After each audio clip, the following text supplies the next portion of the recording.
ఇప్పుడు చెప్పబోతున్నది పూరీ జగన్నాథ ఆలయంలో అత్యంత గోప్యమైన మరియు భక్తుల హృదయాన్ని కంపించే రహస్యము.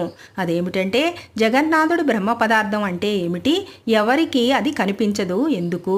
రహస్యం ఏమిటి అంటే పూరీ జగన్నాథుడి విగ్రహాల్లో ఒక దివ్యమైన గోప్యమైన బ్రహ్మ పదార్థం ఉంటుంది. దాన్ని పూర్వ వేదాల ప్రకారం భగవద్భావాన్ని సూచించే శక్తి అని భావిస్తారు.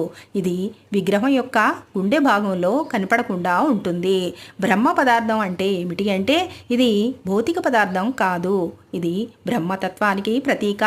అంటే నిరాకార నిర్గుణ నిత్య శాశ్వతమైన ఆత్మాశక్తి, భగవంతుడు ఆంతర్యామి స్వరూపంగా పూజించే ఒక రహస్య పదార్థం. ఎవరు దాన్ని చూస్తారు అంటే ఇప్పటి వరకు ఎవరు దాన్ని చూడలేదు. దాన్ని చూసిన పూజారి కూడా చివరకు మృత్యు చెందుతాడనే నమ్మకం ఉన్నది.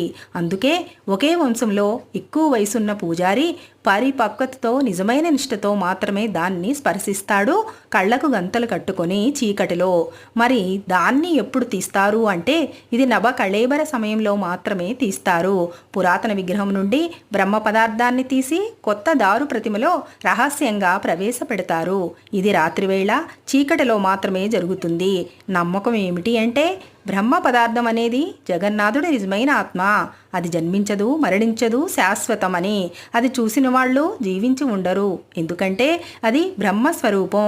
జగన్నాథుడు కేవలం విగ్రహం కాదు, ఆయన శరీరం మారవచ్చు కానీ ఆత్మ అనేది శాశ్వతం. అదే బ్రహ్మ పదార్థం.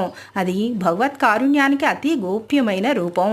అయితే దీన్ని ఎప్పుడు తీస్తారు అంటే ప్రతి 12 నుంచి 19 సంవత్సరాలకు మాత్రమే పూర్వ విధిగా ఒకే ఒక్క పూజారి తాకుతాడు. ఎందుకంటే దాన్ని చూసిన వాళ్ళు భగవత్ శక్తిలో లీనమవుతారు. ఇదే భగవంతుడు అసలైన మర్మం. అదే నిత్యమైన